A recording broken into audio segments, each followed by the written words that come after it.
दिवाली जो है वो अपने साथ कई सारे त्योहारों को लेकर आता है। जैसे सबसे पहले धनतेरस आता है, तो धनतेरस जो है वो कार्तिक मास की कृष्ण पक्ष की त्रयोदशी को आता है। तो एक्चुअली ये धन्वंतरी त्रयोदशी कहलाती है, तो हमने इसको शॉर्ट फॉर्म में धनतेरस नाम दे दिया है। इस दिन माना जाता है कि जब समुद्र मंथन हुआ था तो भगवान धन्वंतरी, जो विष्णु के अवतार माने जाते हैं, वो कलश में एक अमृत लेकर प्रकट हुए थे। और भगवान धन्वंतरी जो है वो आयुर्वेद के जनक हैं। आयुर्वेद की जो शुरुआत है वो उन्होंने ही की थी। उन्होंने ही बताया था कि आयुर्वेद का क्या अर्थ है, उसके क्या सिद्धांत है। तो आयुर्वेद में धन का अर्थ स्वास्थ्य से है। एक्चुअली जो धनतेरस है उसका अर्थ ही ये है कि आप आयुर्वेद के सिद्धांतों को समझ सकें। इसलिए आज के दिन भगवान धन्वंतरी की पूजा की जाती है। वो आपकी दीर्घायु के लिए और अच्छे स्वास्थ्य के लिए होती है। मैंने पहले भी एक बार इस बात का जिक्र किया था कि जो हमारी संस्कृति है वो ट्रेडिशन और साइंस दोनों को सिंपलाइज करती है।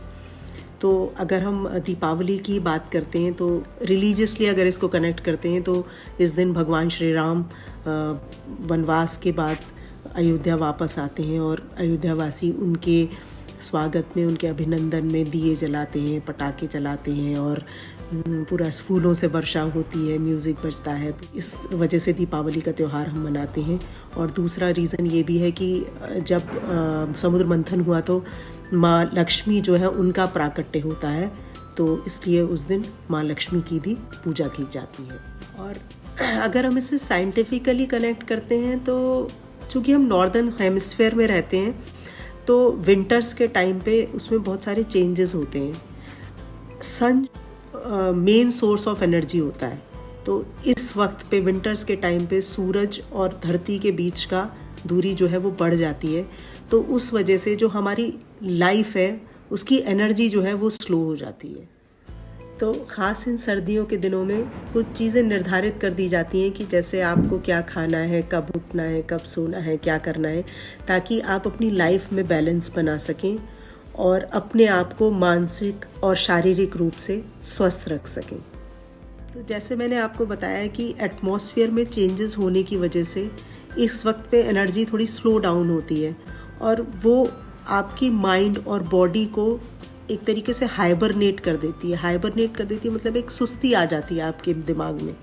उसकी एनर्जी को बनाए रखने के लिए, उसके स्वास्थ्य को बनाए रखने के लिए हम ऐसे कार्य करते हैं जिससे हमारे अंदर एक ऊर्जा का संचार रहे, एक चेयरफुलनेस रहे। जैसे हम रंगोली बनाते हैं तो रंगोली आजकल तो खैर कलर्स आ गए हैं रंगोली के, तो वो हम लोग यूज़ करते हैं, लेकिन जो एक्चुअली यूज़ होना चाहिए वो चावल के आटे से बनाई जाती है रंगोली। उसका एक स्पेसिफिक रीज़न है कि वो जो रंगोली की जो एक ज्योमेट्रिकल डिज़ाइंस होती हैं डिफरेंट टाइप की, वो एक स्पेसिफिक टाइप की एनर्जी को अपनी तरफ अट्रैक्ट करती हैं। तो वो एक रीज़न होता है कि हम रंगोली बनाते हैं और इसके जो ज्योमेट्रिकल डिज़ाइंस होते हैं वो एनर्जी को अट्रैक्ट करने के लिए बेसिकली वो बनाई जाती है। इसी तरह से बहुत सुबह उठकर कीर्तन होता है, भजन होता है, ढोल वगैरह बजाए जाते हैं ताकि आप जो वो ब्रह्म मुहूर्त है, वो जो अमृत बेला है, उसकी ऊर्जा को अपने अंदर उस वक्त ले सकें और सूरज की जो पहली किरण है वो आपके ऊपर पड़े और आपके अंदर एक जीवंत और नई ऊर्जा का संचार हो। और इसीलिए सब जगह खूब लाइटिंग हो रही है, खूब दिए जल रहे हैं, ढोल बज रहे हैं, म्यूज़िक बज रहा है, हम लोग नए नए पकवान बना रहे हैं, अपने लव्ड वन से मिल रहे हैं। तो वो ये सब एक्टिविटीज़ इसलिए जीवित रखी जाती हैं ताकि जो सीज़न की वजह से जो एनर्जी में स्लो डाउन आ गया है, जो एनर्जी डिम हो गई है, वो आपके लाइफस्टाइल को डिम ना कर सके, उसको अफेक्ट ना कर सके और आप जो है वो एनर्जेटिक, फ्रेश और वाइब्रेंट बने रहें।